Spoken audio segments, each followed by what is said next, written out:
Bonsoir à toutes et à tous. Un grand merci d'être ici ce soir et bienvenue à la Maison du développement durable. Donc ce soir, nous allons assister à un panel sur l'éco-anxiété, l'environnement, la santé psychologique, physique, communautaire, présenté dans le cadre de la série Belle cause pour la semaine de la santé mentale 2022. La Maison du développement durable remercie Hydro-Québec, partenaire principal de sa programmation, et la Ville de Montréal. Merci à Belle cause pour la cause, commanditaire de cette série, présentée en partenariat avec Mouvement Santé mentale Québec. Donc ce soir, nous allons aborder des thèmes comme l'éco-anxiété, l'éco-lucidité, les écomotions et surtout des outils et des stratégies pour nous accompagner au jour le jour dans le quotidien. À la fin du panel, il y aura une période de questions et d'échanges avec vous, cher public, à laquelle vous pourrez prendre part. Sans plus attendre, j'aimerais accueillir Anne-Marie Novello, gestionnaire principale investissement communautaire chez Bell. Anne-Marie. Merci Maude. Alors bonjour à tous. Je suis très heureuse d'être avec vous aujourd'hui pour assister à ce panel qui veut pousser plus loin la question de l'éco-anxiété et de comment passer à l'action. En effet, la crise climatique est un enjeu préoccupant et important, ayant un impact sur notre quiétude et parfois même sur notre santé mentale. À Bell, la santé mentale, elle est au cœur de notre initiative philanthropique, Bell pour la cause. Mardi dernier, ma collègue Marjolaine vous a mentionné comment Bell s'y investit. Pour ce qui est de la question environnementale, sachez qu'à Bell, elle fait partie intégrante de nos décisions d'affaires. Ça fait 25 ans que je travaille chez Bell, dans le groupe de responsabilité d'entreprise et d'environnement. Et je puis vous dire que nous avons toujours été dans l'action pour éviter et minimiser les impacts de nos activités sur l'environnement, le tout dans le respect des normes environnementales. Juste pour vous faire part de nos dernières actions, sachez que nous avons annoncé un objectif d'atteindre la carboneutralité d'ici 2025 dans nos opérations. Nous nous sommes fixés des cibles ambitieuses de réduction de GES, basées sur la science, alignées sur l'objectif de l'accord de Paris de réduire le réchauffement climatique à 1,5 Celsius. L'année dernière, nous avons remplacé près de 500 véhicules anciens par des véhicules électriques moins énergivores et avons installé près de 200 bornes de recharge électrique sur nos propriétés. Au cours des 5 dernières années, nous avons récupéré près de 16 millions de récepteurs de télévision, de modems, de téléphones cellulaires usagés. Des exemples comme cela, j'en ai plusieurs. Mais le message ici est qu'à Bell, le défi climatique ne nous freine pas. Il constitue au contraire un moteur vers l'action, vers la recherche de solutions. Alors un grand merci à la Maison du développement durable d'avoir organisé cet événement pour faire un éclairage sur l'éco-anxiété, pour donner la chance à tous de s'exprimer et pour explorer ensemble les pistes de solutions et moyens d'action. Merci. Merci beaucoup, Anne-Marie. Donc, ce partenariat était essentiel et on se rend compte de plus en plus maintenant que les enjeux environnementaux, la santé mentale, le bien-être global sont vraiment liés de manière très intrinsèque. Et donc, c'est pourquoi ce soir, on a réuni une panoplie de merveilleuses panélistes pour vous et pour du passage à l'action, entre autres, Action citoyenne. Et sans plus attendre, j'aimerais vous présenter Inès Lopez, qui sera votre animatrice pour ce soir et qui prendra part également au panel. Donc, Inès est psychologue et conceptrice pédagogique dans les enjeux environnementaux et sociaux. Inès, à toi la parole et bon événement. Merci beaucoup, Maude. Merci à tous les partenaires également. Donc, je remercie les panélistes aussi qui sont ici avec nous ce soir. On a la chance de les avoir avec nous. Je vous présente l'ordre de présentation, justement. Alors, on va commencer avec Clélia Sève, coordonnatrice de Mères au front Montréal. Donc, ce sera suivi de David Beaulieu, enseignant en technologie du génie physique au cégep André-Laurando à Montréal, ingénieur physicien et randonneur. Ensuite, merci David d'être là, Jimmy Vigneux, cofondateur et chef de Mission Milton. Merci Jimmy. Kata Ramirez, agente de mobilisation chez Woodstock. Merci Kata. Renée Ouimet, directrice du Mouvement Santé mentale Québec. Merci aussi, Renée. Puis, je ferai un petit peu conclusion, suivie de la période de questions pour tous les autres panélistes. Alors, je vais vous parler donc de santé psychologique, physiologique, communautaire et environnementale en faisant un petit peu les liens entre tout ça. Je travaille donc, c'est ça, comme psychologue, mais aussi éducatrice à l'environnement et on porte fièrement notre symbole de mère au front également.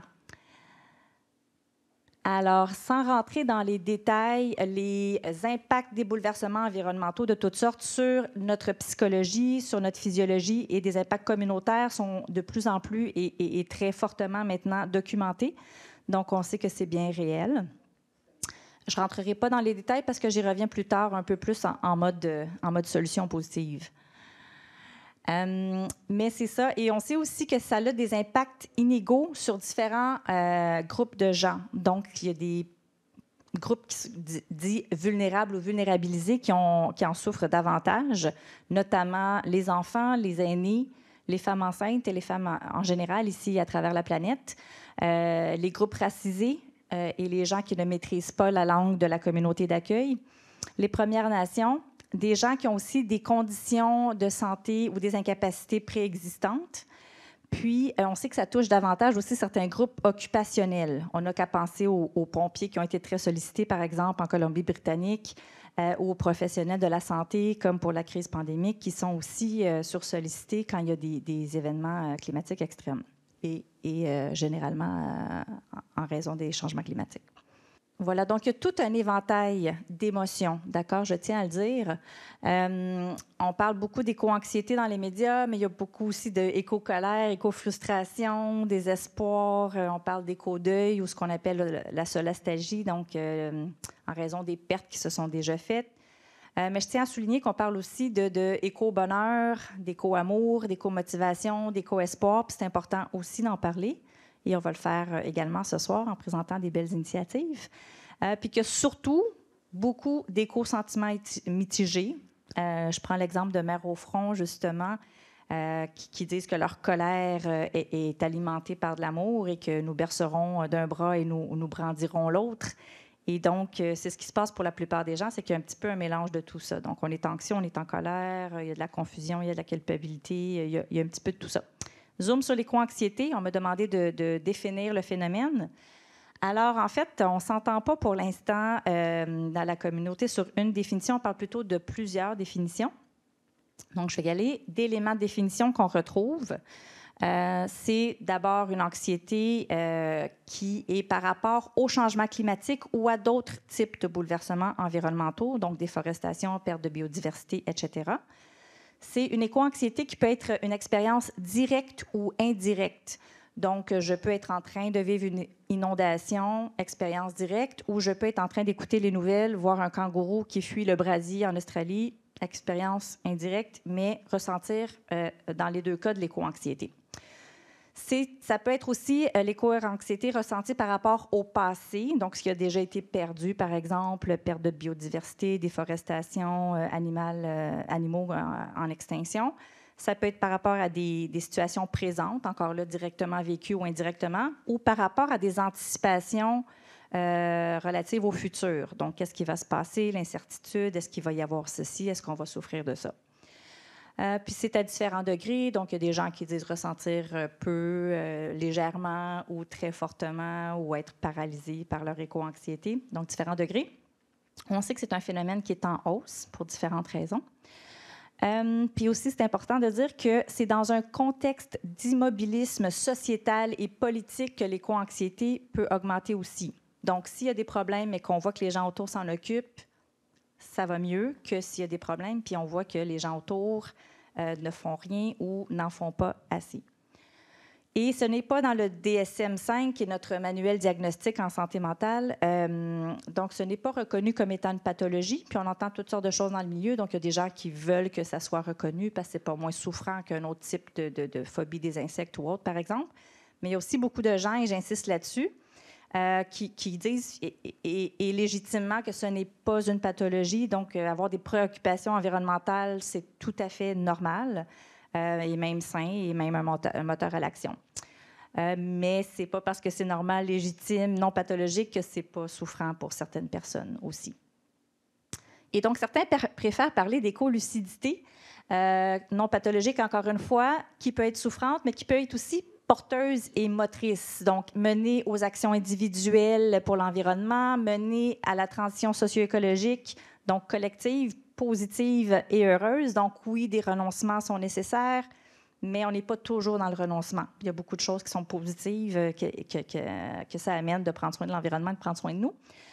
C'est aussi une écolucidité qui nous amène à revoir notre rapport à la nature, donc pas être utilitariste, de ne pas la dominer, qui nous amène à prendre ou à reprendre conscience de notre connexion et de notre interdépendance avec la nature, puis qui nous amène aussi vers une plus grande santé ultimement. C'est ça l'objectif, puis c'est ça le thème du panel, si on veut, de prendre soin de l'environnement pour la santé environnementale en soi, mais aussi notre santé psychologique, physiologique et communautaire. Et surtout, donc, une écolucidité qui se veut préventive, qui nous amène à adopter les mesures de prévention, d'adaptation, d'atténuation et de conservation de la nature qui sont nécessaires pour moins d'impact aujourd'hui et à l'avenir. Donc voilà, je vous ai parlé des émotions.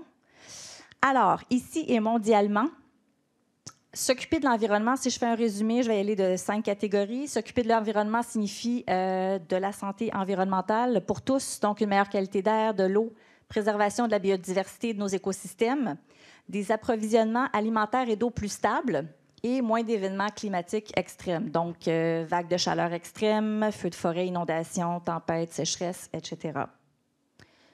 S'occuper de l'environnement, c'est aussi s'occuper de notre santé physiologique. Donc, c'est documenté. Quand on prend soin de notre environnement, il y a moins d'asthme et d'autres problèmes respiratoires, moins de maladies cardiovasculaires, de maladies infectieuses, moins de malnutrition, moins de blessures diverses et moins de décès prématurés. S'occuper de l'environnement, c'est aussi s'occuper de notre santé psychologique. Donc, moins de dépression, d'anxiété, de deuil, moins d'abus de substances, de trauma, une moins grande perte d'identité, moins d'idéation suicidaire et moins de difficultés cognitives de toutes sortes, comme difficultés de concentration, avoir de la difficulté à fonctionner au quotidien, etc. Ça signifie aussi une meilleure satisfaction de sa qualité de vie et un sentiment de sécurité et de confiance sociale accrue. Donc, on se sent bien dans son milieu, on a confiance en les gens autour, en notre communauté et en les institutions qui nous gouvernent et qui prennent les décisions. S'occuper de l'environnement, en fait, encore, 4e catégorie, c'est s'occuper de notre santé communautaire, donc moins d'impact communautaire vécu lié aux événements climatiques extrêmes, moins de migration forcée, ici comme partout à travers le monde. Donc, on pense aux réfugiés climatiques, on pense aux gens qui ont à déménager en raison de l'érosion, des choses comme ça. Moins de conflits civils, plus de stabilité sociale, moins d'agressivité interpersonnelle et intergroupe, une plus grande confiance sociale, comme je disais, aussi envers les institutions, le gouvernement et la société au grand complet. Plus de préservation des cultures. S'occuper de l'environnement, c'est aussi s'occuper de nos enfants, nos aînés, des femmes, des groupes racisés, des personnes fragiles en termes de santé.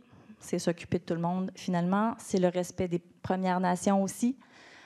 Puis ça veut dire s'occuper des gens qui s'occupent de nous aussi. Donc, de prendre en compte, on fait un parallèle encore avec la pandémie, les professionnels de la santé sur qui ça a un impact, les pompiers, les scientifiques, les environnementalistes qui travaillent très fort et qui nous livrent leur message depuis des décennies et avoir le courage de les écouter. Et s'occuper de l'environnement, c'est aussi préserver nos loisirs. Enfin, santé financière aussi.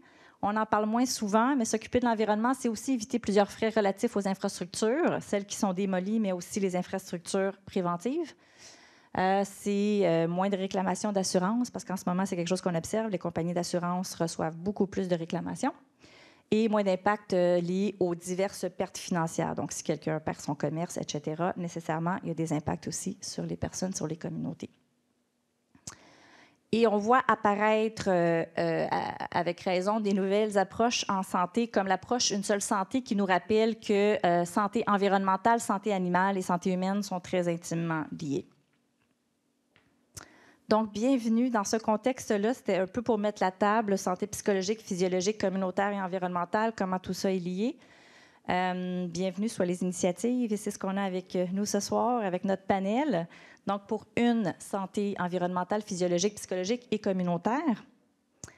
Alors, je vais passer la parole à notre chère Clélia. Nous, on se reverra à la fin aussi pour la conclusion. Mais d'abord, je vais te présenter Clélia. Alors, Clélia Sève est maman de 2 petites filles. Elle coordonne bénévolement le regroupement de Mères au front de Montréal depuis un peu plus d'1 an. Actuellement en congé de maternité, elle est coordonnatrice de la Maison de l'environnement de Verdun. Après de nombreuses implications dans la communauté à titre de résidente de l'arrondissement de Sud-Ouest, Clélia a créé et coordonné le groupe Demain Sud-Ouest en 2019, un regroupement de résidents et résidentes pour une ville en transition, ainsi que Verkiri en 2020, le comité vert du CPE de ses filles.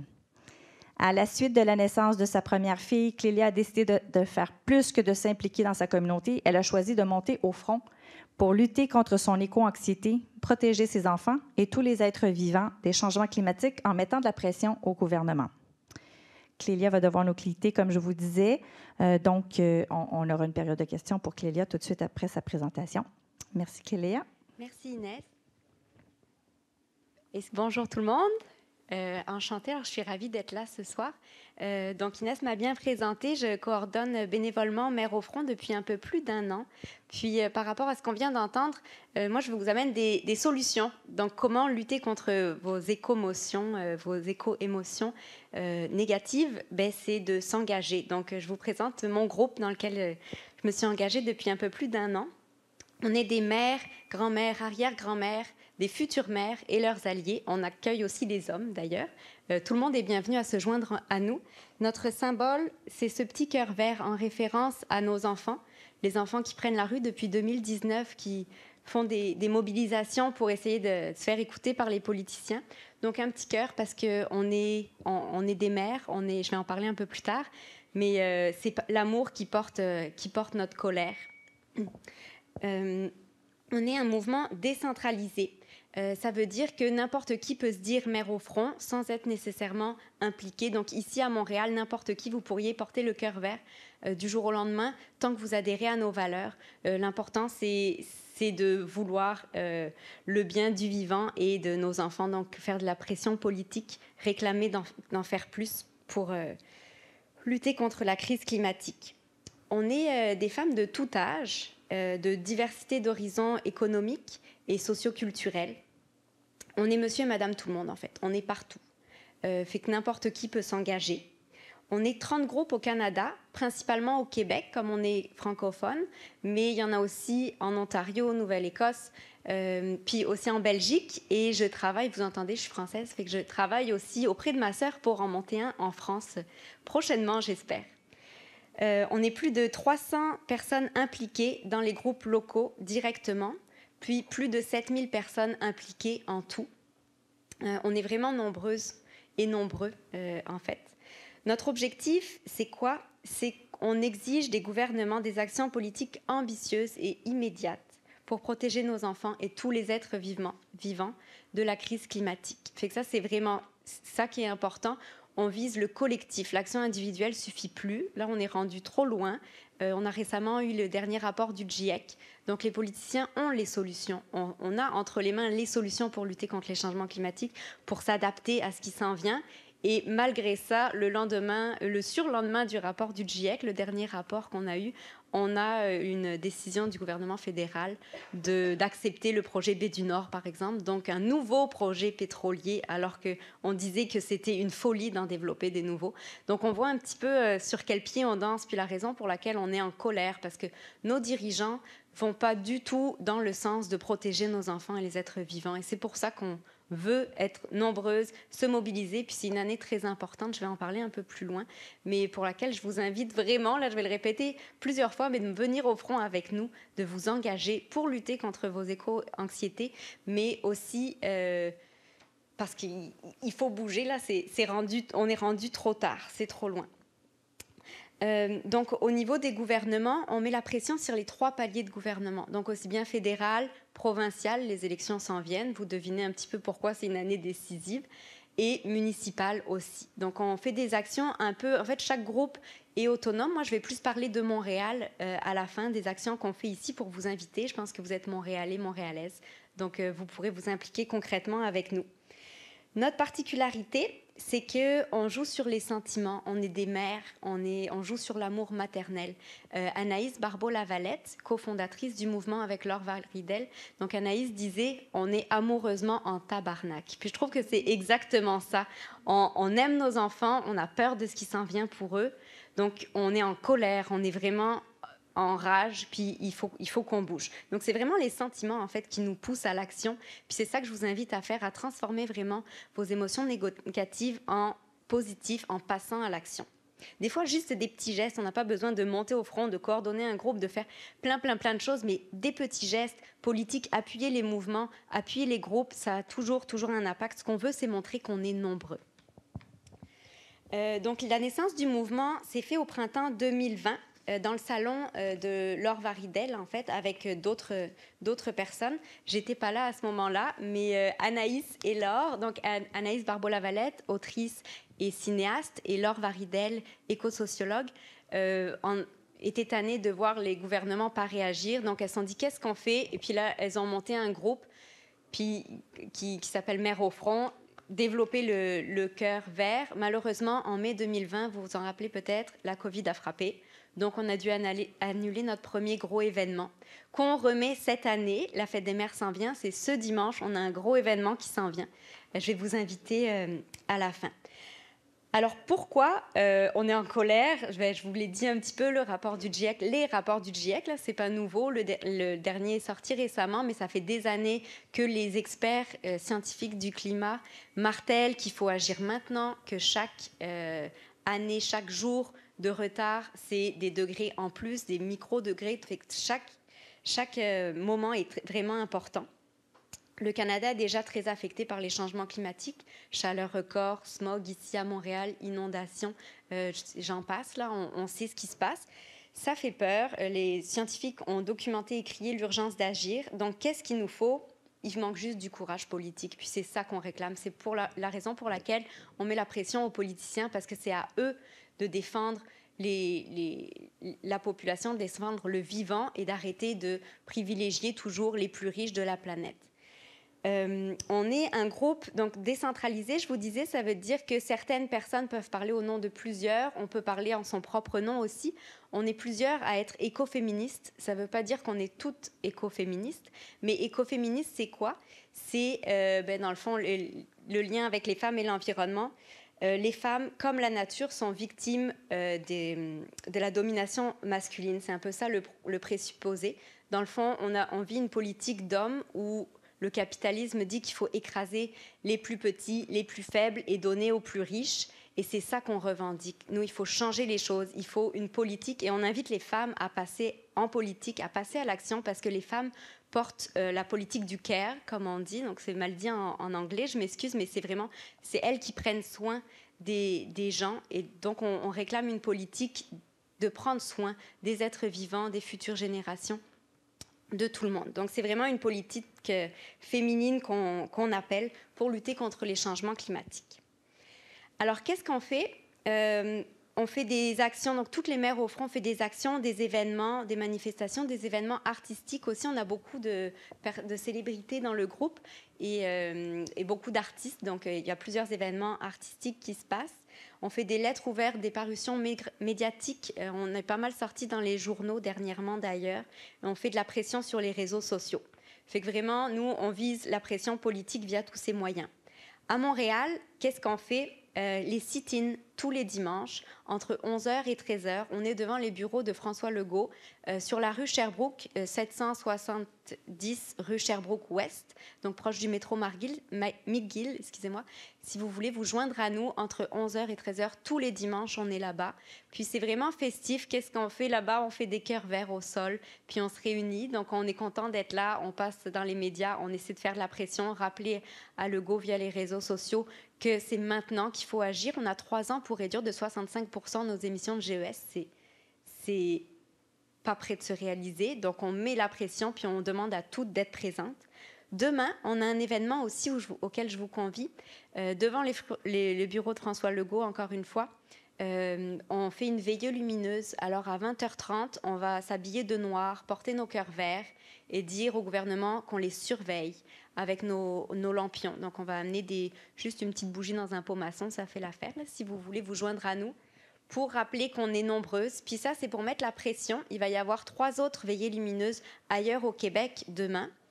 Et je vous invite au gros événement dimanche pour la fête des mères.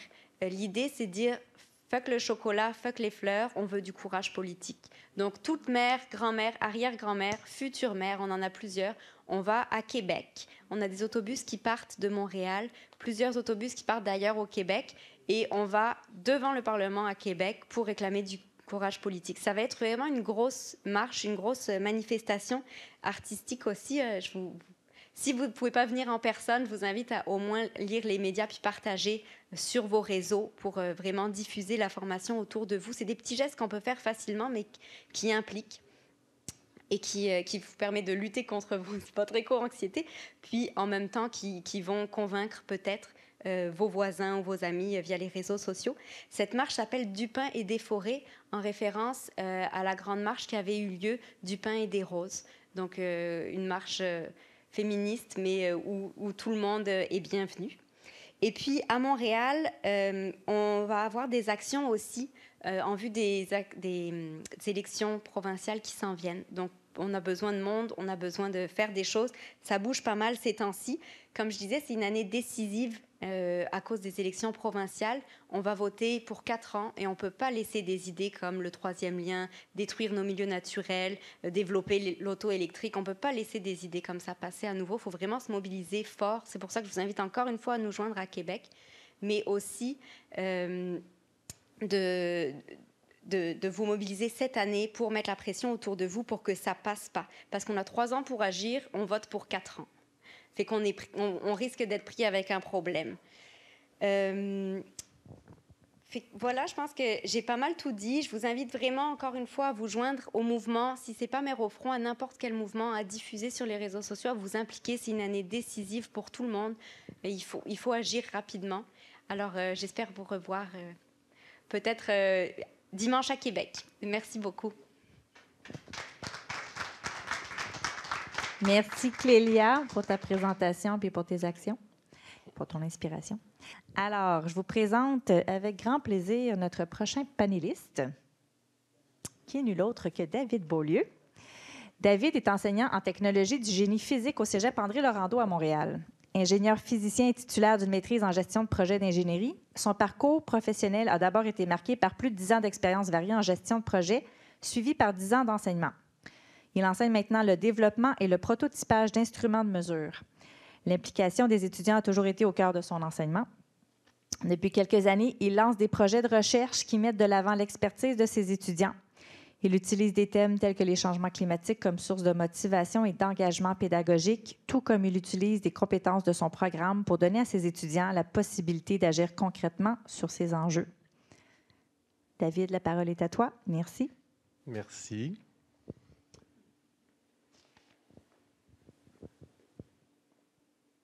Alors, ce que je vous présente aujourd'hui, en fait, c'est une initiative que je fais avec mes étudiants, dont le but, c'est de leur permettre, là, dans cette époque de changement climatique et d'éco-anxiété, de le vivre dans l'action et dans la recherche de solutions. Je vais vous raconter un peu quel est le projet que je fais avec eux et un peu d'où ça vient. Ça commence un peu comme un livre de Carlos Castaneda. Donc, il y a la rencontre d'un vieux Quechua, il y a la découverte d'une montagne sacrée et il y a même une prophétie sur la fin du monde. Ça se passe au début, en 2017, où je pars en solitaire pour faire une randonnée, faire le tour du glacier Ausangate, qui est au milieu de la cordillère des Andes. Et je décide d'ajouter un défi à mon parcours pour trouver une montagne dont j'ai entendu parler, qu'ils appelaient la montagne multicolore, et dont je croyais que je pouvais rejoindre à partir de mon parcours. Mais je constate aussi que cette montagne-là est sur aucune map, sur aucune carte, même pas sur Google Maps. Donc, dans la région où on me pointe, où devrait être la montagne, tout ce que je vois, c'est des glaciers, des montagnes enneigées, donc Nevado un tel, Nevado Osengate, mais aucune montagne de couleur. Donc, je finis par comprendre en fait que ça fait à peu près 2 ans que cette montagne-là a été découverte, parce qu'avant, elle était enneigée depuis toujours. Donc, c'était un Nevado comme un autre, une montagne enneigée ou un glacier. Et maintenant, ça devient une attraction touristique parce que cette montagne-là est vraiment splendide. Mais en me rendant à cette montagne, puis en la voyant, puis en voyant autour les autres glaciers, ça m'a fait vraiment réaliser à quel point les changements climatiques sont sous nos yeux. Les glaciers fondent sous nos yeux, on le voit, et en parlant avec des gens qui habitent aux abords de ces montagnes-là, je me suis rendu compte aussi que pour eux, c'était plus qu'un phénomène abstrait, peu importe la compréhension qu'ils en avaient. En quechua, le mot « apu », c'est un mot qui est utilisé pour les montagnes enneigées, les glaciers. C'est le même mot qui est utilisé pour Dieu. Donc, pour eux, dans leur croyance, les glaciers, c'est les dieux. Puis là, les glaciers sont en train de fondre. Et là, il y en a un qui venait de fondre sous leurs yeux. Et un autre glacier, qui était celui que moi j'allais parcourir, qui était le glacier Osengate, faisait partie d'une prophétie millénaire comme quoi, lorsque le glacier Osengate aurait fondu, ce serait la fin du monde. Donc, j'ai vu que pour ces gens-là, en fait, le désarroi qu'ils vivaient face à ce qui se passait était tellement plus grand que tout ce que j'avais pu voir dans notre éco-anxiété occidentale. Je me suis dit que je devais montrer ça à mes étudiants. J'ai pensé à mes étudiants qui vivent dans ce monde-là. J'ai pensé à mon fils, à son fatalisme par rapport au changement climatique, au cynisme même que ça l'amène. Et je me suis dit, bon, il faut faire quelque chose, il faut que j'amène ces jeunes-là dans l'action, dans la solution, et non pas seulement comme des témoins passifs de tout ça. C'est ce qui m'a amené à partir ce projet-là de façon vraiment naïvement. Là, moi, je ne suis pas non plus un spécialiste de la santé mentale ni un spécialiste des changements climatiques. Je suis un professeur au département de technologie du génie physique et j'ai voulu partir un projet étudiant qui allait combiner les technologies, le développement technologique et les changements climatiques.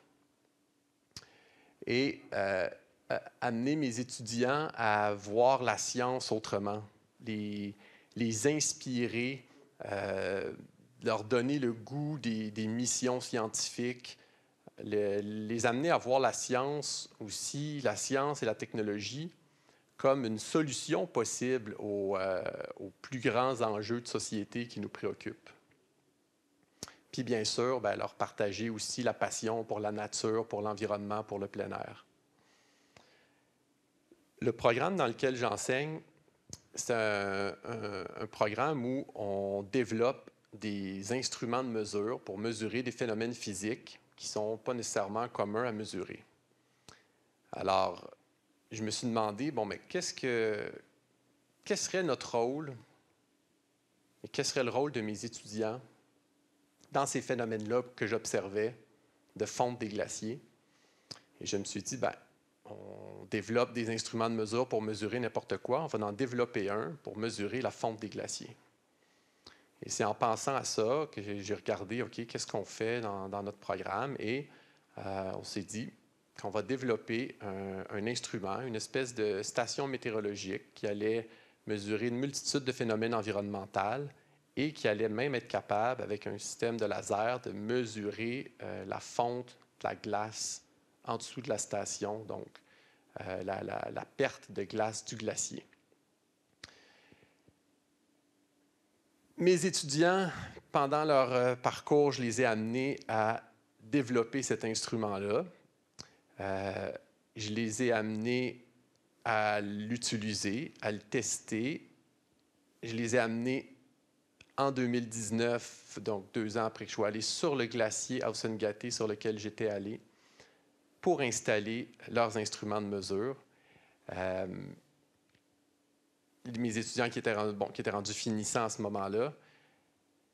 Ensuite, au retour, bien évidemment, eux, ils ont tellement été motivés à développer cet instrument-là. Quand ils ont pu le tester dans une condition réelle sur un glacier, ensuite, ils ont voulu l'améliorer, tout ça, mais aussi participer à la diffusion de ces résultats-là. Donc, nous, on développe des technologies puis on prend des mesures. Alors, à quoi servent ces mesures-là? Il fallait que ça serve à quelque chose. Développer des partenariats avec des chercheurs universitaires qui, eux, utilisent ces données-là pour modéliser les glaciers, pour faire des représentations 3D du glacier et suivre l'évolution dans le temps de ce glacier-là, donc voir finalement sa fonte, puis d'être en mesure de prévoir la vitesse à laquelle il fondait et finalement, tristement, dans combien d'années il allait disparaître, que ce soit 20 ans, 30 ans ou dans des futurs assez proches.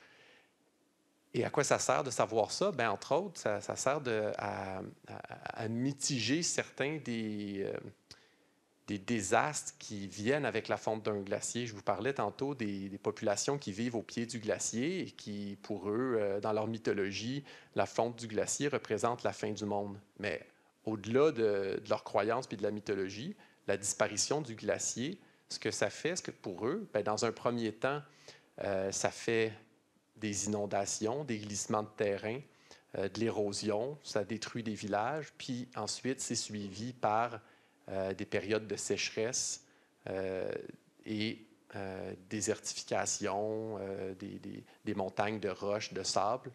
Le glacier, en fait, c'est leur source d'eau potable. C'est l'eau pour l'agriculture. Donc, la disparition du glacier, pour eux, c'est effectivement, localement, la disparition de la vie. Comment on peut mitiger ça? On ne peut pas empêcher le glacier de fondre, malheureusement, mais on peut contrôler un peu l'eau de la fonte du glacier pour l'empêcher au minimum, à court terme, de détruire les villages, de détruire les champs, de détruire la culture, en construisant des digues, tout ça. Et c'est ce qu'ils font le long des rivières où il y a des fontes de glaciers pour pouvoir s'adapter à l'augmentation du débit d'eau pour éviter les destructions. Alors, évidemment, ces étudiants-là étaient complètement enchantés de savoir qu'ils avaient l'opportunité de participer à ça. Et qu'est-ce qui les amenait à participer à ça? Bien, c'était les compétences qu'ils apprennent dans leur programme. Donc, pour eux, évidemment, les changements climatiques, c'est un des sujets qui les préoccupe le plus, mais en même temps, un des sujets sur lesquels ils ne savent pas comment agir. Donc là, on les a amenés à utiliser les compétences de leur programme d'études pour agir sur les changements climatiques. Alors, pour eux, ce que ça a fait, c'est qu'ils ont eu envie de pousser beaucoup plus loin leurs connaissances et leurs compétences dans leur programme. D'une part, ça les a permis de performer, de réussir dans leurs cours. Ça les a permis aussi, pour certains, de s'accrocher parce que ce qu'ils venaient de découvrir, c'était un sens. Ils venaient de découvrir un sens à leur étude. Pour la première fois, on leur montrait que ce qu'ils apprenaient dans leurs cours, bien, ça pouvait servir à résoudre un des problèmes les plus importants pour eux. Alors, ce que mes étudiants m'ont dit par après, c'est à quel point, pour certains, ça les a raccrochés complètement. Pour certains, ils ont complété leurs études grâce à ça. Pour d'autres, ça a été un parcours de vie qui s'est dessiné pour eux, la poursuite d'études universitaires dans des domaines de recherche, dans des domaines reliés au changement climatique. Ce que ça a été, en fait, ce que ça a été pour moi, c'est vraiment une découverte aussi pour ma pédagogie puis pour ma façon d'enseigner, de jumeler un enjeu aussi important, aussi préoccupant pour les étudiants, de jumeler ça avec la possibilité pour eux d'utiliser leurs compétences, d'utiliser ce qu'on leur apprend dans un contexte réel, puis de pouvoir faire une différence. Merci, David. Merci beaucoup. Quel beau projet, franchement. Je passe maintenant la parole à Jimmy Vigneux, qui est cofondateur et chef de mission de la mission Milton. Jimmy est diplômé en communication politique et en changement climatique et possède plus de 10 ans d'expérience en gestion d'organismes à but non lucratif, en développement local et en mobilisation des communautés. Également photographe professionnel ayant participé à plusieurs missions humanitaires et conférencier, Jimmy Vigneux se dédie aujourd'hui à mobiliser les citoyens pour la protection des cours d'eau et pour favoriser la transition écologique de nos sociétés. La parole est à toi. Donc, bonjour à tous, Jimmy Vigneux, cofondateur de la mission Milton. Donc, aujourd'hui, je vous raconte une petite histoire d'un gars éco-frustré qui est rendu éco-heureux, entre grands guillemets, OK? Donc, tout ça part de mes voyages. J'ai voyagé pendant plusieurs années à différents endroits. Je ne sais pas pourquoi, mais il faut que j'aille dans les places les plus trash du monde. C'est ça qui m'attire. J'avais besoin d'aller voir ce qui se passait ailleurs. J'avais besoin de comprendre la réalité qui se passe, qui n'est pas au Québec. On a un beau Québec aseptisé des fois. Fait que je suis allé à Haïti. J'ai vu la réalité des cours d'eau. Vous voyez, tous les déchets s'en vont dans les cours d'eau. Je suis également allé aux Philippines après le typhon Haiyan, 2 jours après.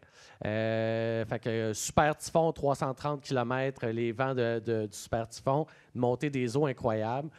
J'ai constaté l'impact des changements climatiques. Quand on parle que les changements climatiques sont en augmentation, en force et en récurrence, je l'ai vu aux Philippines. J'étais allé en Inde aussi. J'étais allé voir la quantité de déchets qu'on peut générer. Comment une ville comme New Delhi génère de déchets. C'est le plus grand dépotoir du monde, Gazipur, et je suis allé passer quelques journées avec les gens qui y travaillent pour ramasser du plastique en haut pour aller, à la fin de la journée, le porter au centre de recyclage. Et dernière chose, pour augmenter votre éco-anxiété, je suis allé visiter le fleuve le plus pollué du monde en Indonésie, le Citarum. Un autre pays où il n'y a aucune gestion des déchets. Plusieurs pays comme ça dans le monde, il n'y a aucune gestion. Donc, qu'est-ce qu'on fait? Bien, soit on les brûle, soit on les enterre, soit on les tire dans le cours d'eau. Comme ça, ils vont finir par disparaître. À un moment donné, l'accumulation fait que ça ne disparaît pas. Donc, j'ai tout fait pour être éco-anxieux. J'ai réussi. Après avoir vu ça, ben, tu te dis, OK, il y a vraiment un très grand problème. Puis, j'ai décidé de rester éco-lucide. Je pense que c'est important de savoir ce qui se passe, d'en être conscient. Mais je ne veux pas que l'anxiété m'empêche d'avancer, m'empêche d'agir, puis je ne veux surtout pas devenir un éco-résigné. Se dire, ah ben, il est trop tard, il n'y a rien à faire, le problème est trop grave. Puis moi, c'est ce que j'entends beaucoup en ce moment, c'est ce qui m'inquiète, c'est qu'il y a beaucoup d'éco-résignation. Donc, il faut éviter de tomber là-dedans. Donc, ma thérapie, ça a été la mission Milton.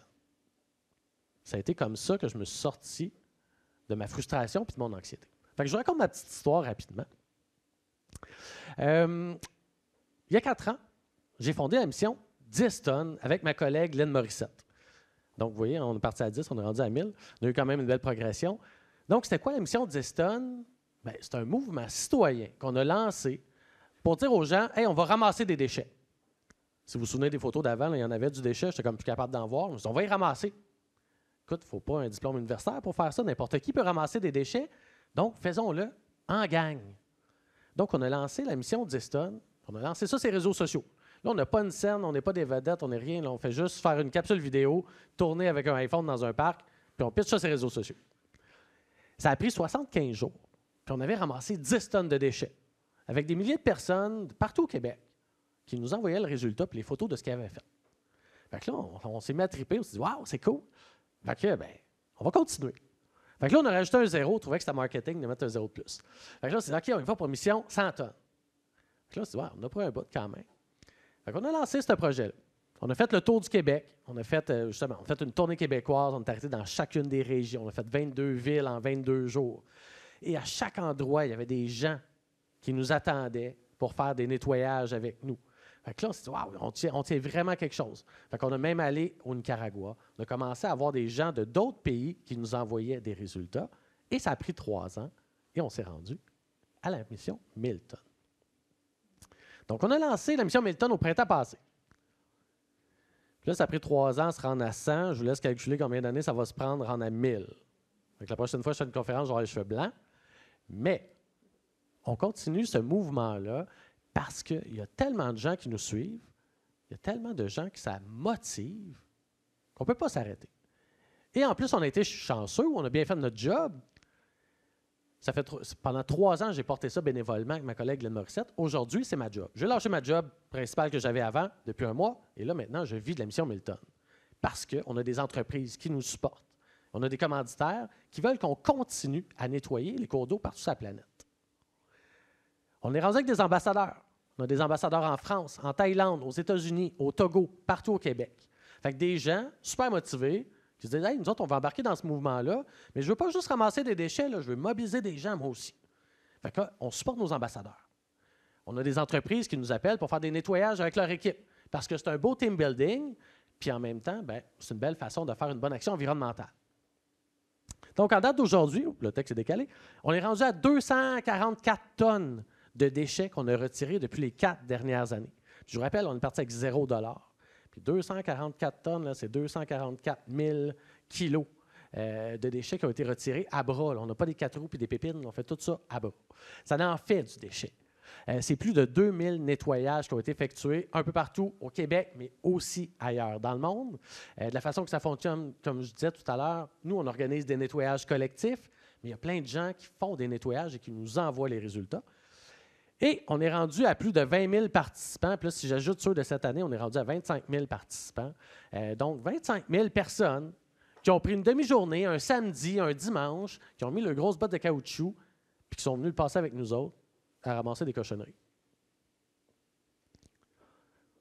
Moi, ça m'a rendu éco-heureux. Ça m'a rendu éco-heureux d'être capable de mobiliser autant de gens, de faire une différence dans la vie d'autant de gens. De voir autant de gens qui viennent me voir et me dire « Hey, merci, ça m'a fait du bien. » Donc, comment faire ça? On le parlait tout à l'heure. Passer à l'action. Passer à l'action va toujours être la meilleure des solutions. Clélia en parlait tout à l'heure. Vous pouvez lire tous les livres que vous voulez. Vous pouvez écouter tous les panels que vous voulez. Vous pouvez vous informer tant que vous voulez. Ça va souvent vous amener plus à être anxieux que d'autres choses. Parce que plus qu'on... Tu sais, moi, j'ai passé plein de temps là, à partager les mauvaises nouvelles environnementales en me disant que ça allait changer le monde. Là.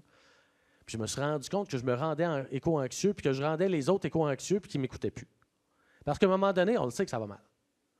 Mais quand on se met à passer à l'action, on vient de changer notre mindset complètement. On tombe dans un mindset d'éco-bonheur, d'être satisfait de ce qu'on a fait.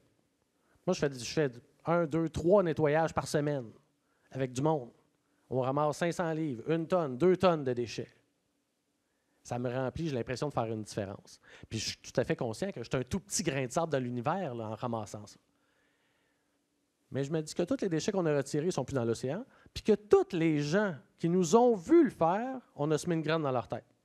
Une graine qu'ils vont ramener à la maison, puis ça va faire jaser, puis ils vont en parler au souper.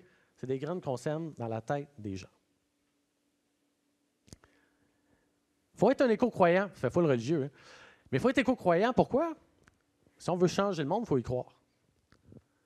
Fait que oui, l'éco-lucidité, là, mais il ne faut pas être extra-lucide à un moment donné. Parce que d'être extra-lucide, là, on voit juste le mur arriver et on se dit « Oh my God, ça ne va pas bien ». Il y a un pourcentage de chance qu'on puisse changer le monde. Puis oui, chaque jour qu'on ne fait rien, c'est des choses qu'on perd. C'est des espèces qui vont disparaître, qu'on n'aura pas sauvées. Mais à chaque jour qu'on fait une action, c'est quelque chose qu'on vient de sauver. C'est dans ce mode-là qu'il faut se mettre. Puis plus qu'on va y croire, plus qu'il y a de gens qui vont y croire aussi. Il faut que tout le monde tombe dans ce mode-là où on va croire qu'on peut changer le monde tous ensemble. Puis à chaque fois qu'on fait un événement, tout le monde y croit puis tout le monde est heureux. Parce qu'on est un mouvement positif. Moi, j'ai décidé qu'on allait changer le monde en ayant du fun. Puis je pense que c'est ce que les gens ont besoin. La vie est assez lourde. Le contexte politique, le contexte pandémique, on en a de la lourdeur. Là. C'est correct. On a besoin d'avoir du fun. Fait qu'on peut-tu sauver la planète en ayant du fun? Bien, c'est ça qu'on fait avec la mission Milton. On est tout le temps content d'avoir ramassé nos déchets. On n'est jamais en train de se dire « Oh my God, c'est donc bien dégueulasse ici. » Non! Hey, on a ramassé une tonne, on était 50. Puis là, on boit de la bière ensemble. Là, c'est le fun. À chaque fois qu'on fait un nettoyage, on paye la bière à tout le monde. On fait ça comme un party. Bien, je pense que c'est comme ça qu'on réussit à réunir les gens. Puis pour le changement politique, moi, je suis persuadé qu'il faut unir les citoyens en premier. Il faut que tout le monde soit ensemble. C'est comme ça que les politiciens et les entreprises vont changer. Fait que plus qu'on va s'unir, puis plus qu'on va avoir de fun, bien, plus qu'on va avoir un impact. À mon sens, puis je pense que plusieurs sont d'accord, l'action est le meilleur remède contre l'éco-anxiété, mais c'est aussi la meilleure solution à la crise climatique. Il faut agir. Il faut monter des projets. Il faut être dans l'action. On peut refaire le monde autour d'un souper puis d'une bouteille de vin à toutes les semaines, puis lire tous les livres qu'on veut, puis avoir tous les doctorats qu'on veut. Mais tant qu'on ne passe pas à l'action, ça n'a rien servi. Donc, il faut vraiment inciter les gens à passer à l'action. Nous, moi, je suis papa, mais mes enfants, ça leur donne envie de passer à l'action. Puis les jeunes à leur école, ça leur donne envie de passer à l'action parce qu'ils voient qu'il y a un papa de l'école puis que leurs enfants passent à l'action. C'est contagieux, cette affaire-là. Fait qu'il faut juste être, un drôle d'analogie, mais il faut envoyer ça dans l'univers, ce virus-là, d'être dans l'action, de bouger pour que tout le monde s'y mette. Parce qu'on est des milliers, on est des millions. Puis le problème, c'est que des fois, on n'est pas tous proches. Fait que des fois, on se sent tout seul dans notre affaire. On se sent tout seul dans nos actions. On se sent tout seul dans notre anxiété. Mais il y a des millions de personnes partout sur la planète qui travaillent pour la même cause que nous autres. Puis quand on se met ensemble, puis quand on se réunit pour faire des actions ensemble, hey, ça nous donne de l'énergie. Hein? Puis là, tout le monde repart avec sa petite batterie là, bien chargée pour continuer d'aller semer ses graines chez eux. Fait que ça, il faut le garder en tête pour garder sa motivation, puis garder cette croyance-là qu'il y a vraiment un grand mouvement qui est en train de se construire. Donc, on a besoin de vous. On a besoin de vous à la mission Milton pour ramasser des déchets, nous envoyer le résultat pour faire un grand mouvement. Mais on a besoin de vous pour changer le monde carrément, parce qu'il y a une crise climatique, tout le monde le sait. Puis moi, je veux que nos jeunes soient inspirés par les personnes qu'on est, par les parents, pour qu'eux, ils croient qu'ils peuvent changer le monde, pour pas qu'ils aient l'impression qu'il n'y a rien à faire et qu'il est trop tard. Donc, on a vraiment besoin que tout le monde passe à l'action pour inspirer toute la jeunesse. Merci. Merci beaucoup, Jimmy. Je vous présente maintenant Kata Ramirez. Elle se présente comme une intellectuelle du Hood. Œuvrant à titre d'agente de mobilisation chez Hoodstock, elle s'investit à démocratiser les notions de racisme environnemental à travers de multiples panels et conférences. Son savoir est à la fois expérientiel et théorique, ayant suivi des études de philosophie à l'Université de Montréal, tout en habitant et grandissant dans le Hood. Merci, Kata. Allô, ça va? Oui, OK. Enchantée, je m'appelle Kata. J'aimerais commencer par un extrait de la presse qui a été publié le 4 juillet 2021.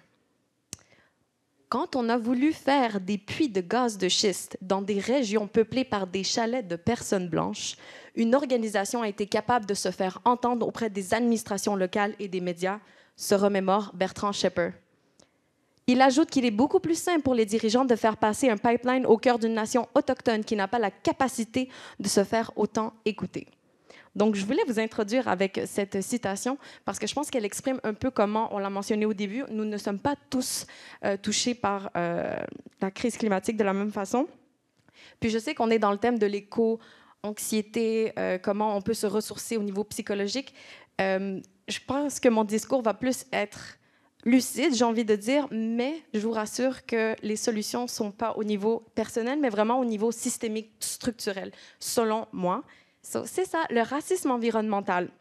Donc, j'aimerais vous partager une nouvelle qui a été publiée dans l'année 2018 et j'aimerais qu'on mijote ça tout le monde ensemble. Comment vous le ressentez? Donc, je vous partage cette étude de cas. Il y a un pipeline qui traverse toute l'île de Montréal ainsi que Laval depuis 1952. C'est de la compagnie Transnord, l'entreprise. Et ce pipeline encercle une école primaire à Montréal-Nord, à Des-Lards-des-Rosiers. Pourquoi je vous partage ça? Parce que je crois fermement que si ce pipeline passait à côté d'une école primaire du Myland, ce serait une nouvelle beaucoup plus partagée et diffusée dans les médias. Donc, c'est là que je tiens à mentionner que nous ne sommes pas tous touchés par la crise climatique de la même façon et malheureusement, il y a des inégalités. Donc voilà, je vais vous partager un peu plus au niveau de Montréal-Nord. Qu'est-ce qui se passe? Les quartiers du Nord-Est, donc j'ai grandi toute ma vie là-bas. Puis, en passant, moi, je suis enfant, fille d'immigrants. Ma mère est chilienne, mon père est roumain, enfant de deuxième génération ici. Je suis née à Montréal, mais voilà, donc c'est ça. Nous ne sommes pas affectés de la même façon. Donc, qu'est-ce qui se passe à Montréal-Nord? Grosso modo, j'aimerais qu'on s'assoie un peu tout le monde ensemble avec cette statistique. Saviez-vous qu'un enfant qui naît dans l'ouest de l'île, par exemple Westmount, et un enfant qui naît dans l'est, le même jour et à la même heure, l'enfant de l'est a une espérance de vie de moins de 10 ans à l'intérieur de Montréal. Pourquoi? Regardons ensemble. Donc, vous avez déjà devant vous un peu les causes. Premièrement, la qualité de l'air. Donc, la concentration de pollution atmosphérique est 10 fois plus élevée dans les quartiers du Nord-Est. Donc, Anjou, Saint-Léonard, Saint-Michel, tout ça. Bien évidemment, ça affecte à long terme la vie des personnes qui habitent là-bas. Et bien sûr, les quartiers du Nord-Est sont des quartiers où il y a une concentration de population racisée, de la diversité ethnoculturelle. Donc, c'est ça, le lien, là. En deuxième lieu, les logements. Malheureusement, il y a la réalité des logements plus insalubres dans nos quartiers. On parle de moisissures parfois dans des logements et ça affecte aussi la qualité de l'air et ta respiration. Puis, il y a un angle que j'aimerais rajouter dans l'aspect des logements, c'est le fait qu'il y a, oui, être financièrement aisé dans la vie, mais il y a aussi être culturellement aisé. Qu'est-ce que j'entends par là? C'est le fait de vraiment connaître les lois marchandes, les lois de l'immobilier. Et ça, malheureusement, ce n'est pas démocratisé à tout le monde. Et surtout, quand tu es une personne immigrante, tu n'as pas accès au même savoir que les autres. Donc voilà, ça joue aussi dans cette inégalité. Et voilà. Et quand tu as une bonne connaissance des lois marchandes de l'immobilier, ben, ça t'amène à justement avoir plus de ressources pour refuser l'implantation, on va dire, d'une usine, refuser quelque chose qui s'impose dans ton quartier et qui va vraiment changer justement non seulement la valeur de ton logement, mais aussi la qualité de vie que tu y mènes. En troisième lieu, nous avons les installations sportives. Donc, vous savez, dans les quartiers où j'habite, il n'y a pas de studio de yoga, salon de capoeira. Il y a la diversité, mais on n'a pas la diversité sportive. Ce qui est assez limitant parce que c'est bien connu que justement, avoir accès à ces espaces non seulement affecte la santé mentale, mais aussi, bien évidemment, la santé corporelle. Donc, ce n'est pas à minimiser l'inaccessibilité aux installations sportives qu'on a dans nos quartiers.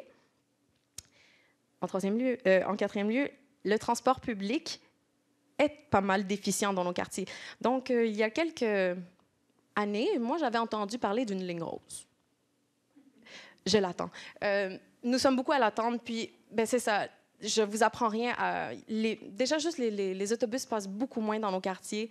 Il y a juste pas de métro.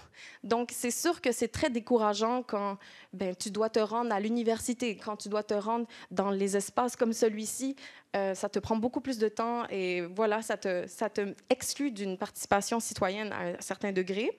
Puis aussi, j'ai envie de dire que le transport semi-privé, comme je l'appelle, c'est-à-dire Bixi, Communauto, c'est pas accessible aussi. Moi, je me suis inscrite de bonne foi à Bixi, Communauto, puis juste me rendre à leur territoire, ben, parce que ça fonctionne par zone, n'est-ce pas? Ça me prend 15 minutes en bus. C'est comme, pourquoi? Mais je l'ai quand même fait. Mais voilà, c'est tout ce que ça fait comme effet, c'est que j'ai quand même une voiture, il faut bien, mais après ça, ce serait, selon moi, pernicieux de m'accuser de ne pas être aussi soucieuse de l'environnement, car de façon structurelle, je n'ai pas accès aux mêmes ressources que tout le monde. Et voilà.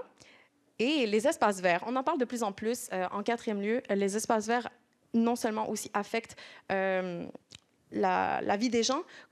Superficie moyenne de Montréal en espace vert, c'est de 11,4. À Montréal-Nord, 3,9. Donc, c'est moins de la moitié.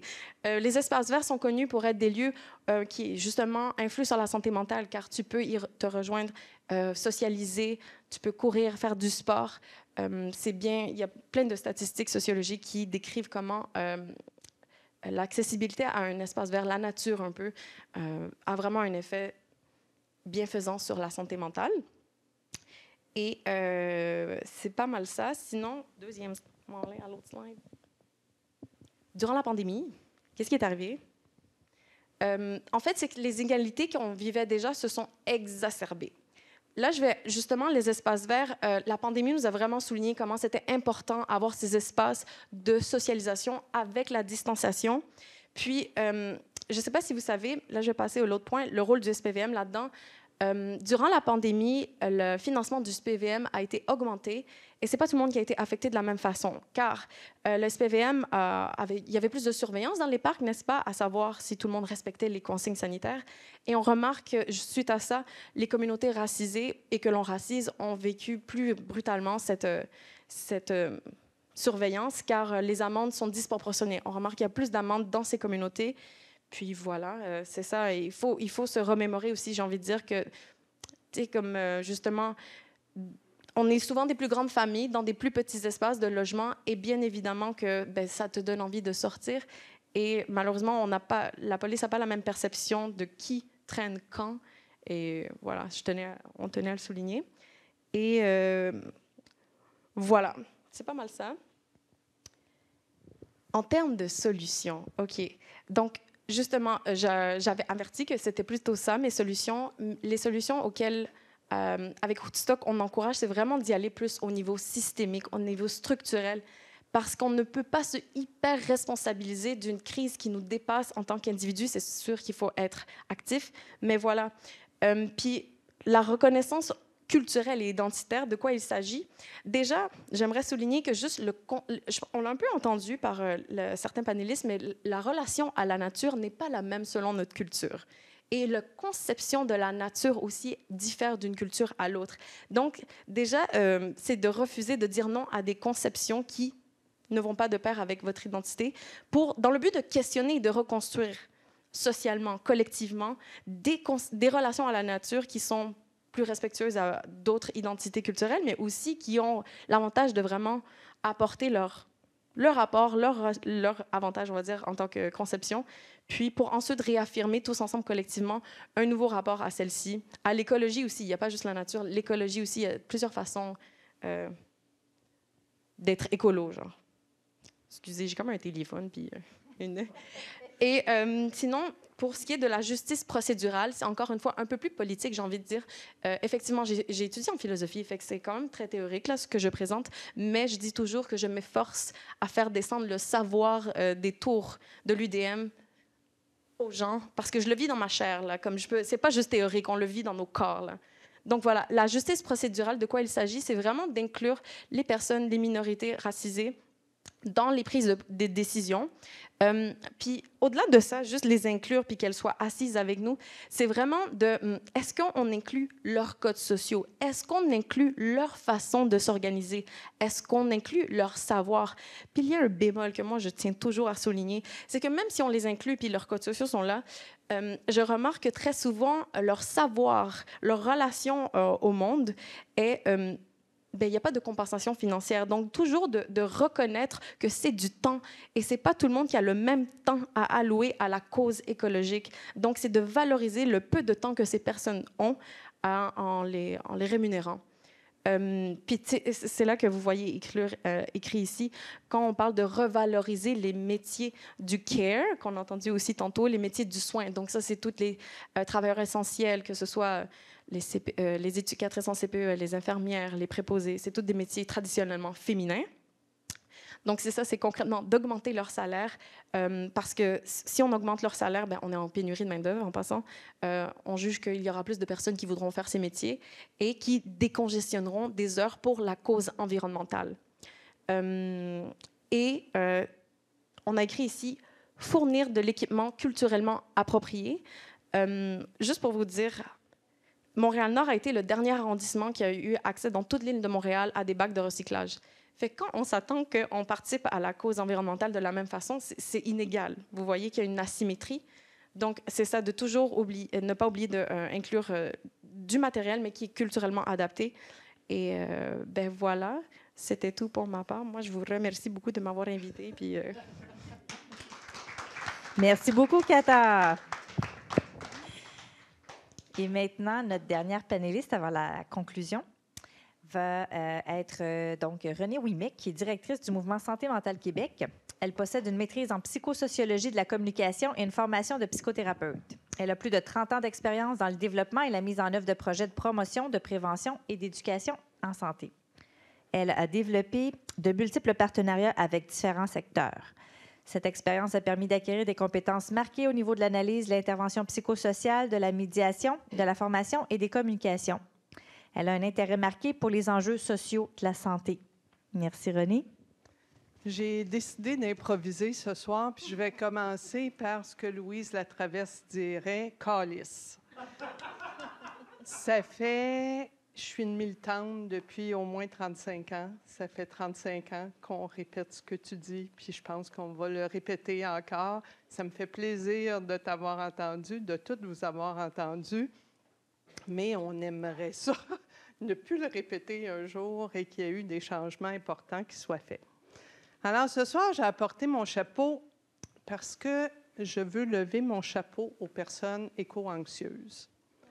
Je veux dire merci aux personnes éco-anxieuses parce que c'est des personnes extrêmement conscientes. Et ce que je souhaite ce soir, c'est qu'on donne des outils pour réduire l'éco-anxiété, pour réduire l'anxiété, mais pas pour réduire la conscience, pour la maintenir, tout en réduisant l'éco-anxiété, mais je veux vous rendre hommage. Et quand on dit cette semaine, j'ai oublié mon cœur de mère au front parce que j'ai mis mon chandail noir pour soutenir la cause de dimanche, puis j'ai laissé mon cœur à la maison, mais il est là en dedans de moi qui soutient la cause. Cette semaine, on a sorti des chiffres et puis on disait que c'est Léger qui a fait un sondage et qui disait qu'il y a entre 60 et 75 des 18-35 ans qui souffrent d'éco-anxiété. Quand on dit ça, ce n'est pas un problème individuel, c'est un problème collectif et il faut qu'on agisse collectivement. Ce n'est pas une maladie, c'est un problème de société sur lequel on doit tout agir. Alors ça, je trouve ça vraiment important de dire ça. Au Mouvement Santé mentale Québec, on a sorti ce qu'on appelle des facteurs de protection en santé mentale qu'on a mis sous 7 mots simples. Et puis, je vais vous en parler. Et tout ce que j'ai lu sur l'éco-anxiété, on revient toujours aux mêmes facteurs de protection, aux mêmes outils. On redit la même chose tout le monde, puis vous allez voir que je vais redire la même chose qui a été dite. Et c'est 7 facteurs qui s'utilisent individuellement, collectivement et socialement.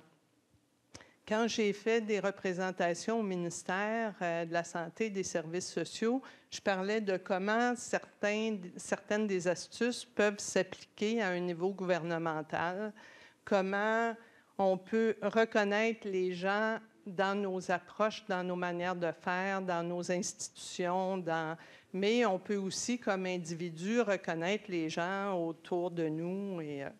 Fait que par rapport à l'éco-anxiété, la première astuce duquel je voudrais vous parler ce soir, c'est créer des liens.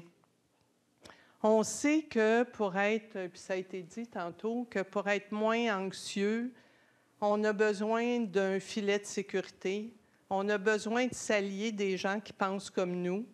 Et on a besoin d'être dans un réseau, d'être ensemble, puis de sentir qu'on peut agir, puis qu'on n'est pas tout seul à le faire. Alors, créer des liens, c'est important. Puis, j'ai fait une entrevue cette semaine, et puis l'intervieweur me disait oui, mais des fois, les familles ne sont pas d'accord avec nous autres. Puis, je me dis, ben oui. Mais ça, c'est ce qu'on appelle, puis on va monter à choisir, c'est notre marge de manœuvre. C'est sûr qu'on ne va pas mettre de côté toutes les personnes qui ne pensent pas comme nous par rapport à l'environnement parce qu'ils peuvent avoir plein de qualités par ailleurs, puis on les aime aussi. Mais dans notre marge de manœuvre, on va peut-être choisir de s'impliquer dans un organisme environnemental, de poser des petits gestes, mais on va choisir aussi, avec notre marge de manœuvre, de rester en lien avec des personnes qui n'ont pas les mêmes manières de penser que nous, puis on va continuer à maintenir certains liens. Des fois, notre colère, on va dans vous allez voir, je vais me promener d'une astuce à l'autre. On a beaucoup parlé de colère depuis le début. Et c'est une émotion qui est extrêmement riche. Hein? On a souvent eu peur de la colère. On n'a pas. C'est la manière dont on l'agit qui peut être problématique, mais quand on utilise, il y a tellement de choses qui ont changé au Québec à cause de la colère des gens. C'est une émotion qui amène à l'action, qui nous permet de bouger, qui nous permet d'être créatifs. Alors, les émotions, c'est quelque chose à ne pas mettre de côté. C'est les émotions qui nous ont permis de passer à travers la vie, à traverser les siècles. C'est quand on avait peur d'un mammouth, qu'on se tassait puis qu'on trouvait des solutions pour ne pas se faire manger. Quand on a peur par rapport à ce qui se passe à l'environnement, on agit. Puis quand tu dis que c'est vrai qu'il faut agir d'une manière systémique, je suis entièrement d'accord avec ça. Mais les personnes qui changent le monde, c'est des gens comme nous, comme plein d'autres mondes, et qui ont la capacité d'amener d'autres mondes avec eux autres. Fait que la force des personnes est aussi importante, puis c'est qu'on s'outille pour en donner aux autres et pour travailler tout le monde ensemble à changer notre société. Fait que c'est l'individu qui change les sociétés, puis c'est la société qui change les individus. Fait qu'on est toujours dans une roue où on a besoin d'être fort, d'avoir des humains forts pour pouvoir demander des grands changements sociaux. Et je reviens au ressentir. Nos émotions, ils ne sont pas là pour rien, ils sont là pour nous dire un message. Puis si on ne l'écoute pas, bien, ça cogne fort, fort, fort, fort dans notre tête.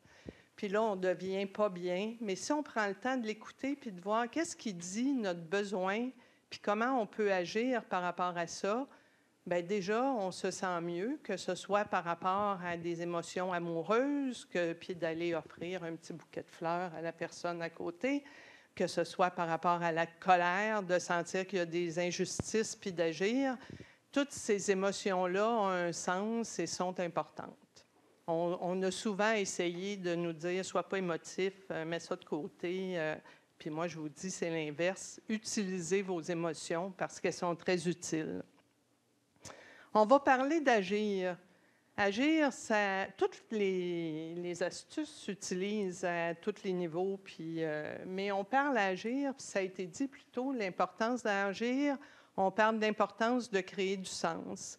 Bien, c'est sûr que si nos gouvernements, nos élus ne nous aident pas à créer du sens par rapport à l'environnement, bien, c'est difficile de soi-même en créer toute seule, puis il faut s'impliquer dans toutes sortes de ce qui peut nous aider.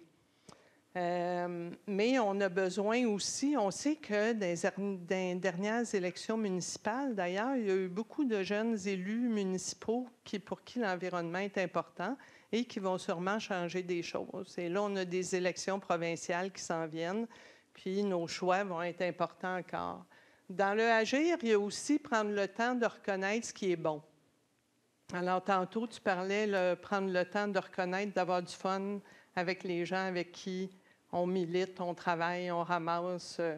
Bien, c'est important de se dire, bien, ça, c'est bon dans ma vie, puis ça me fait du bien. Puis toi, tu parlais des jeunes qui ont pu reconnaître ce qu'il y avait de bon dans leur expérience. Ça nous aide à avancer. Puis reconnaître ce qu'il y a de bon, ça nous permet d'être plus créatifs, d'être plus détendus. Puis on a plus de facilité. Puis dites-vous que c'est pas parce qu'on reconnaît ce qu'il y a de bon qu'on va perdre notre sens critique, parce que ça ne se peut pas du tout, du tout. Puis souvent, il y a des personnes qui sont très critiques, mais qui sont tout à fait capables de voir ce qu'il y a de bon autour d'eux, puis ça nous fait vraiment beaucoup de bien. Puis dans le agir, on dit aussi qu'on n'est jamais trop petit pour faire une différence. Et il y avait quelqu'un qui disait « tous les pas en environnement sont importants ». Des fois, on se dit « Ah, hey, juste recycler moi tout seul, il faut qu'il y ait des changements. » C'est vrai qu'il faut qu'il y ait des changements sociétaux, mais tous les petits pas qu'on fait, ils sont aussi importants pour que c'est comme un marathon, puis chaque pas nous amène vers où on veut aller. S'accepter, c'est vraiment tout le...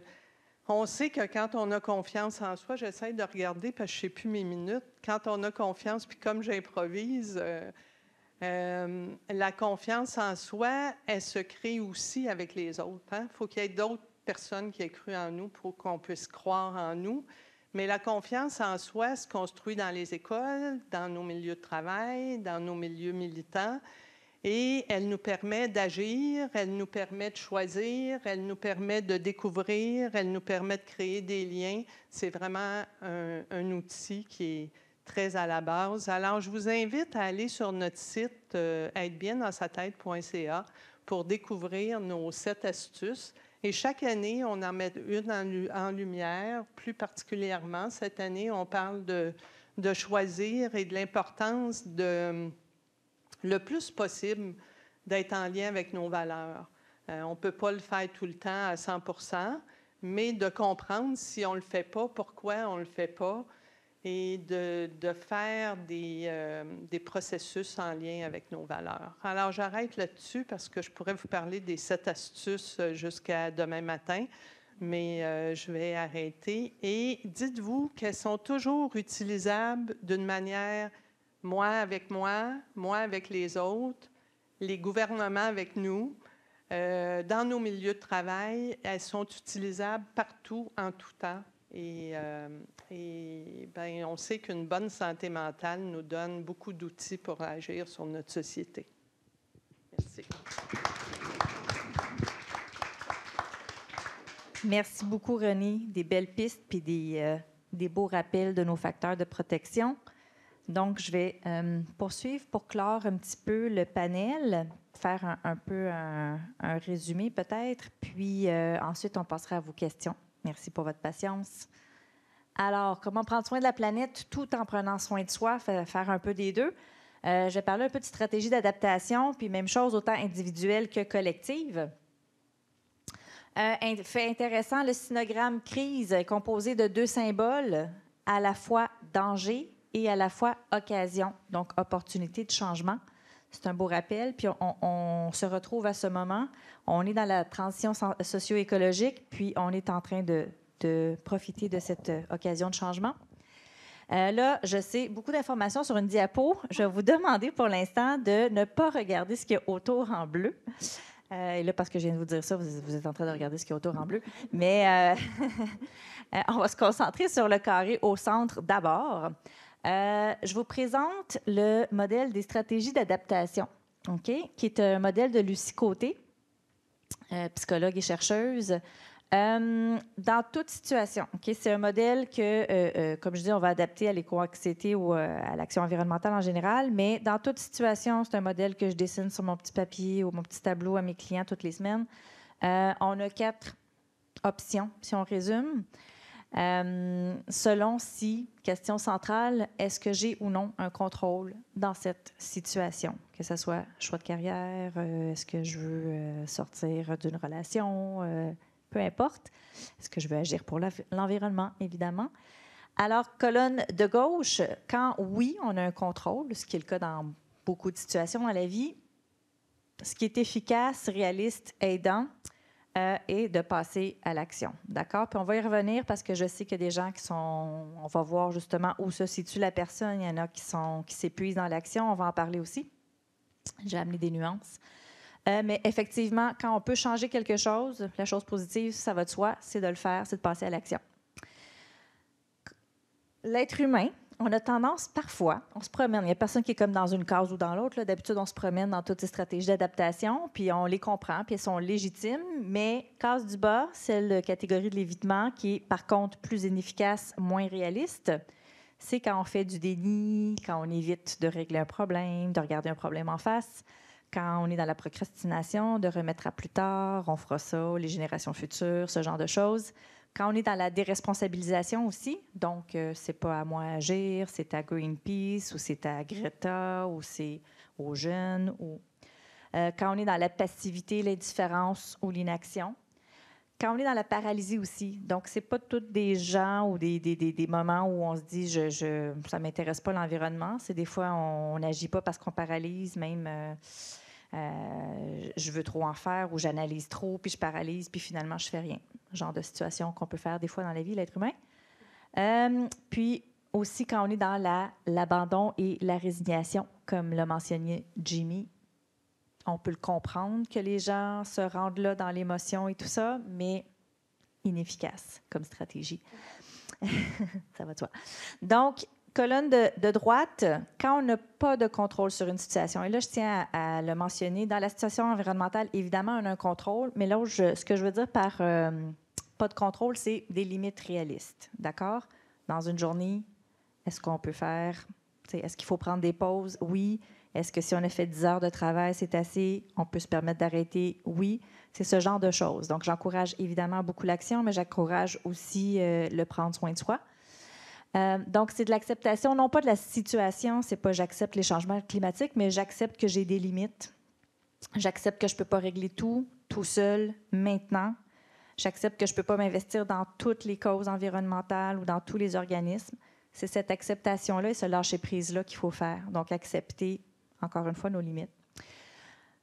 Case du bas, ce qu'on a tendance à faire, mais qui est moins positif, qui est plus inefficace, non réaliste, c'est quand on est dans l'acharnement.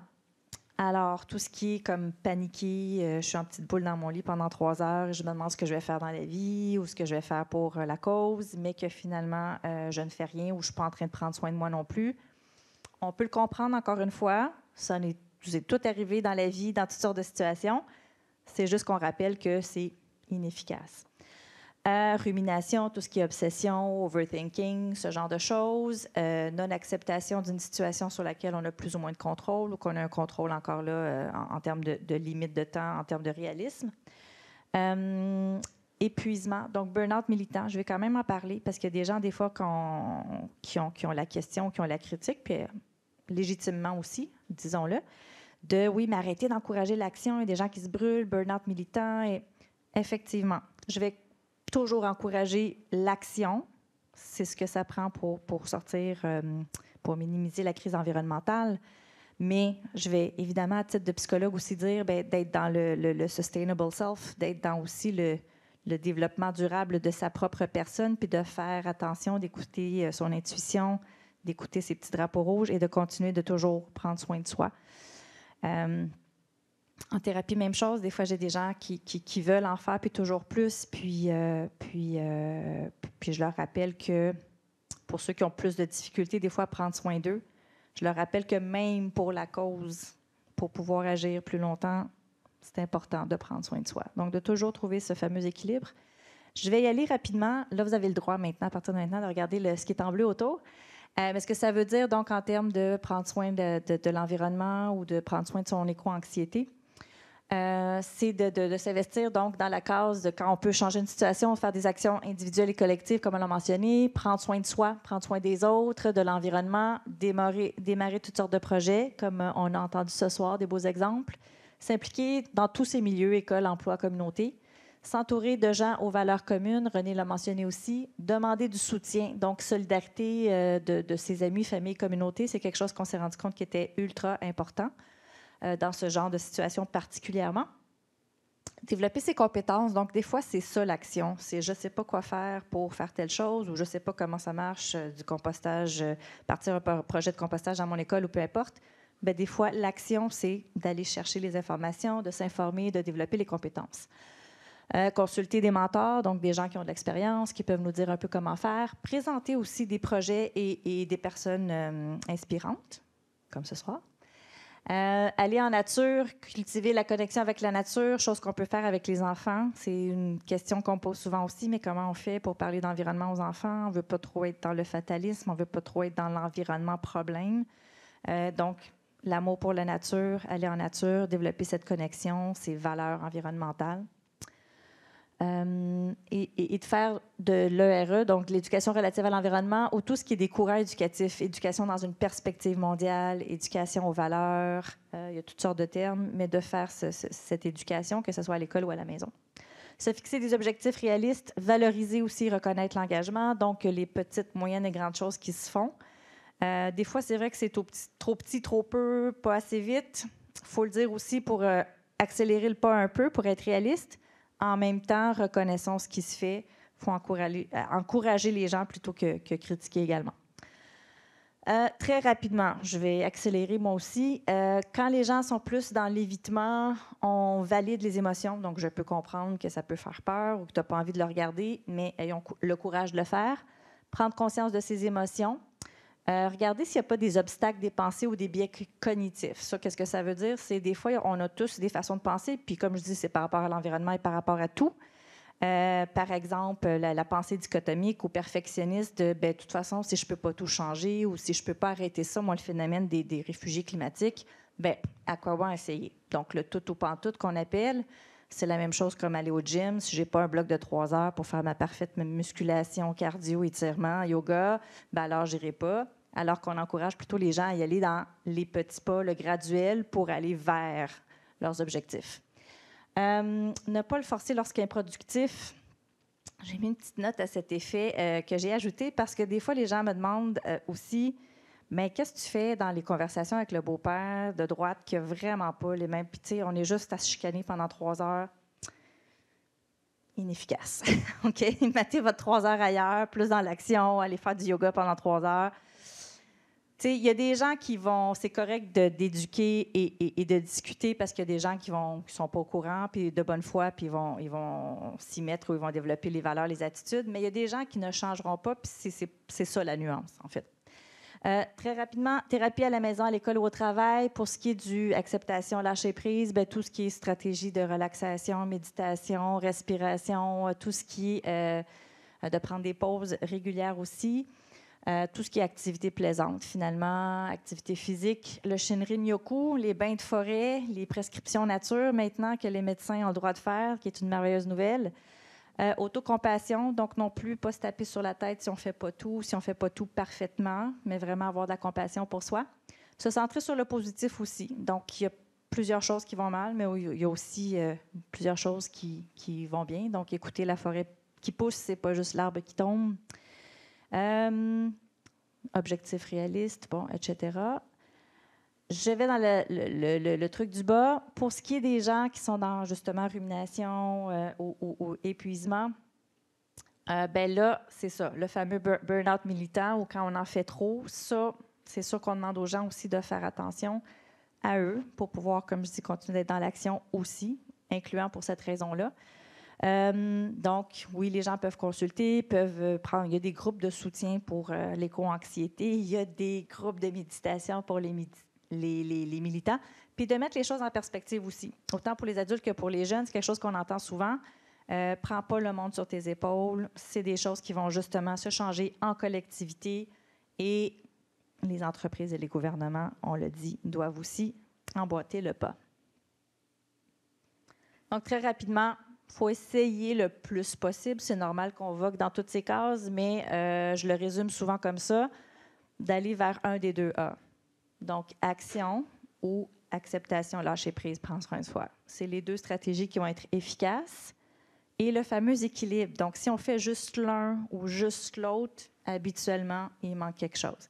Si on est juste dans l'action, trop dans l'action, puis qu'on ne prend pas soin de soi, il va y avoir des problèmes. Si on est juste dans le prendre soin de soi, mais qu'on ne fait pas d'action, il va y avoir des problèmes à d'autres niveaux par rapport à l'environnement. Donc, recommandation globale. En termes de temps, Maude, est-ce que ça va ou Oui, hein? OK. Donc, recommandation globale. Soyons dans l'action, mais prenons soin de nous. Revoyons notre rapport à la nature. Moins consommer, préserver nos écosystèmes, adapter tous nos milieux, puis collaborer. Doser l'information lorsqu'on parle d'environnement. Donc, problème, mais beaucoup aussi sur les solutions. Les gens, des fois, sont très conscients des problèmes, mais qu'est-ce que je peux faire? Éviter le doom and gloom, ça, c'est tout ce qui est comme fatalisme, fin du monde, ce genre de choses. Bon, oui, il faut parler des problèmes, mais vraiment aussi une petite touche d'espoir et de solution. Je vais, par manque de temps, je vais aller tout de suite à la conclusion. Donc, vos émotions sont valides, l'éco-anxiété, l'éco-colère et tout ça est valide. Vous avez droit à tout ça. Après ça, qu'est-ce qu'on en fait?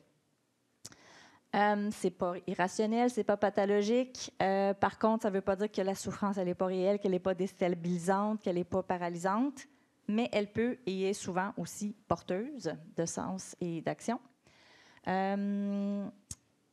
Voilà. Je vais simplement finir en disant les 2 dernières. Même si vous ne comprenez pas tout parfaitement, même si vous ne savez pas tout, c'est très complexe, les changements climatiques et les autres bouleversements environnementaux, l'important, c'est de commencer, de se regrouper, d'aller dans cette direction-là. On n'a pas besoin d'une poignée de main de gens qui font les choses parfaitement. On a besoin de beaucoup de gens qui agissent, même si imparfaitement et graduellement. Donc voilà, amenez-en des initiatives comme les vôtres sûrement aussi, pour une plus grande santé psychologique, physiologique, communautaire et environnementale. Et donc, merci beaucoup, Maude, aux partenaires. On passe à vos questions. Est-ce qu'il y aurait des questions dans la salle? Bonjour. Alors, premièrement, merci beaucoup pour l'ensemble des discours. Je lève également mon chapeau, Matsuc, devrais-je dire, à l'ensemble des panélistes, vraiment pour votre sensibilité, vos démarches personnelles différentes, mais qui se rejoignent quelque part. J'aurais beaucoup de questions, mais je vais commencer par une question à M. Vigneux, je pense.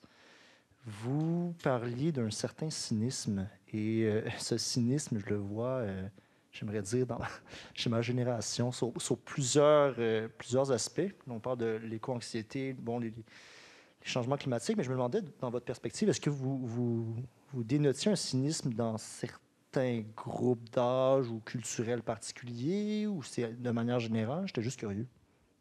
C'est une bonne question. C'est sûr qu'il y en a dans tous les groupes d'âge.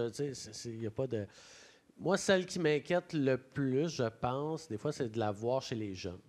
C'est celle qui m'inquiète le plus parce que c'est comme s'ils n'ont pas encore le pouvoir d'agir ou très peu, puis sont déjà découragés. Puis pourtant, ça va être le plus grand défi que l'humanité a jamais affronté. Puis sont déprimants partant. Oui. Fait que c'est ce qui m'inquiète le plus. C'est pour ça que j'essaie vraiment d'aller chercher les jeunes le plus possible, de les attirer dans l'action pour semer des graines. Puis, ils ne sont pas tous cyniques, là, les jeunes, c'est pas ça du tout que je dis. Mais je sens qu'il y a un petit peu une espèce de découragement, d'évitement, de voir devant une montagne de défis, de faire comme oublie ça. Fait que. Mais il y a vraiment de la fibre. Il ne faut pas grand-chose pour ranimer la fibre. Puis c'est pour ça que moi, je pense que tous les profs devraient parler d'environnement, tous les programmes devraient parler d'environnement à l'école. Absolument. Il faut qu'on forme nos jeunes à sauver la planète. C'est le plus grand défi qu'on va affronter. Donc, il faut que ça s'intègre beaucoup plus à l'école. Pour l'instant, ce que je vois, ça varie un peu selon les professeurs, selon l'intérêt du professeur. Moi, je pense qu'il faut l'intégrer encore plus dans le système d'éducation. Ça prend plus de David Beaulieu. Merci beaucoup pour ta question. Je vous en prie, merci à vous. Est-ce qu'il y avait d'autres questions, commentaires dans le public? Oui. Bonsoir et merci à vous pour vos belles présentations. J'ai été un peu attirée par la santé mentale puisque j'ai un baccalauréat en psychologie et je ne suis pas trop familière à l'éco-anxiété puisque je viens d'Haïti. Et ma question est pour Jimmy, je pense. Il a été en Haïti et si je regarde bien la photo, je pense que c'est prise dans la capitale de Port-au-Prince. Si je ne me trompe pas, il me le dira. Et peut-être c'est dans un marché aussi. Alors, ma question est-ce que vous avez rencontré beaucoup de gens, beaucoup de personnes en Haïti un peu éco-anxieuses ou du genre frustrées, comme vous dites? Est-ce qu'ils sont un peu soucieuses ou du genre avec les problèmes de changement climatique? Parce que nous, on est trop imprégnés dans la politique, les problèmes du quotidien. Alors, ça ne fait pas longtemps que j'étais en Haïti et j'aimerais savoir un peu plus et comment ça a été pour vous en Haïti. Merci. Ça fait quand même quelques années que je suis allé à Haïti. Puis effectivement, la photo est à Port-au-Prince. Tu as l'œil. Mais je pense que ce soit en Haïti, que ce soit après le typhon Haiyan aux Philippines ou en Indonésie, le problème est toujours le même. Puis je serais pareil quand tu as de la misère à te nourrir, à te loger, à avoir des services de santé pour tes enfants. L'environnement, tu n'as pas le temps de t'en préoccuper. Pourtant, tout est lié, on s'entend. Mais la priorité pour une famille, pour une mère, pour un père, ben, c'est est-ce qu'il va y avoir de la nourriture sur la table ce soir? Effectivement, ça parle de politique, tout dépendamment là, des climats politiques. Donc, puis je vais sous toute réserve là, parce que je ne suis pas allé pendant 1 an en Haïti non plus. Là. Mais de ce que j'ai vu, ce n'était pas nécessairement un sujet qui était très discuté parce qu'il y a plein d'autres problèmes qui prennent beaucoup plus de place. Donc, comment faire? pour amener le sujet de l'environnement, comment faire pour... Puis nous, c'est un peu ce qu'on essaie de faire à micro-échelle avec, par exemple, Maurice au Togo. Maurice, on lui envoie de l'argent puis il organise des nettoyages avec les jeunes de son village puis sa gang dans son organisme. En envoyant un petit peu de sous, ça permet de lui le motiver puis ça permet de semer la graine dans la tête de ces gens-là que, hey, les déchets, c'est vrai qu'il y en a partout. Mais il m'a appelé puis il m'a dit, c'est cool, je ramasse des déchets dans l'océan, mais il faut que je les enterre parce qu'il n'y a personne qui vient ramasser. Oh! Fait que là, tu sais, le problème est majeur, puis c'est là que l'initiative individuelle versus le système, l'un ne va pas sans l'autre. Le problème devient ultra complexe. Puis on pourra en parler pendant des heures, là. Mais tout ça pour dire, je pense qu'avec les années, de plus en plus, les changements climatiques deviennent un sujet, même dans les populations qui sont plus pauvres, parce que les effets sont de plus en plus importants, mais ça reste que les besoins de base doivent être comblés avant de penser à sauver la planète. C'est ça qui est intéressant parce qu'effectivement, les peuples, autant ici qu'à travers le monde, donc vous en avez parlé dans la plupart de vos présentations, les peuples défavorisés, les peuples racisés en souffrent davantage de différentes façons des impacts des changements climatiques et des autres bouleversements environnementaux. Puis il y a une étude, un article de Mayra Gaudiano-Gonzalez qui parle des obstacles au changement. Pourquoi est-ce qu'on ne change pas? Ça fait 40 ans, plus que ça, qu'on sait ce qu'il faut faire. Pourquoi est-ce qu'on ne change pas? Puis, la complexité du problème, le fait que c'est la multicausalité, donc c'est causé par tellement de choses. On attend de tout comprendre avant d'agir. Il y a des points d'interrogation dans la science. Bon, il y a plein de raisons. Mais un des obstacles, c'est aussi que quand les gens ont des besoins proximaux, justement, c'est pas que c'est pas important pour eux l'environnement, c'est que des fois, ils n'y arrivent pas. Un peu comme tu disais aussi, Kata, des fois, on n'a pas toujours le temps, le luxe. Ça a été le cas dans ma vie. D'ailleurs, on vient du Hood aussi. Donc, militer était un luxe parfois dans ma vie également. Mais paradoxalement, c'est ces peuples-là qui, après, si l'environnement est affecté, les cultures, les sécheresses, la qualité de l'eau et tout ça, la santé, c'est des peuples qui vont s'en ressentir davantage. Donc, comme le mentionne Jimmy, c'est la roue qui tourne, puis c'est pour ça aussi que ça prend des changements structurels, politiques, etc. Merci aussi pour votre question, pour votre intervention. Est-ce qu'il y avait d'autres questions? Je pense qu'on va pouvoir passer à la conclusion maintenant, si vous le voulez bien. Donc, premièrement, merci à nos merveilleux panélistes qui étaient là pour échanger avec nous ce soir. C'est un temps précieux qui nous accorde, je trouve, et aussi beaucoup de ressources puis d'inspiration pour aller de l'avant. Puis, justement, chacun à notre mesure, porter des gestes qui sont à notre portée plutôt que de chercher à changer le monde au complet à une personne toute seule. Donc, c'est beau de voir ça, c'est inspirant. Puis mardi dernier, on avait un panel aussi sur les écomotions et tout ça. Puis il y avait une partie de passage à l'action. Puis c'est ça qui était encore une fois suggéré. Prenez ce qui est à votre mesure, à votre portée. Commencez par là. Puis au moins, on sent qu'on est capable de changer quelque chose.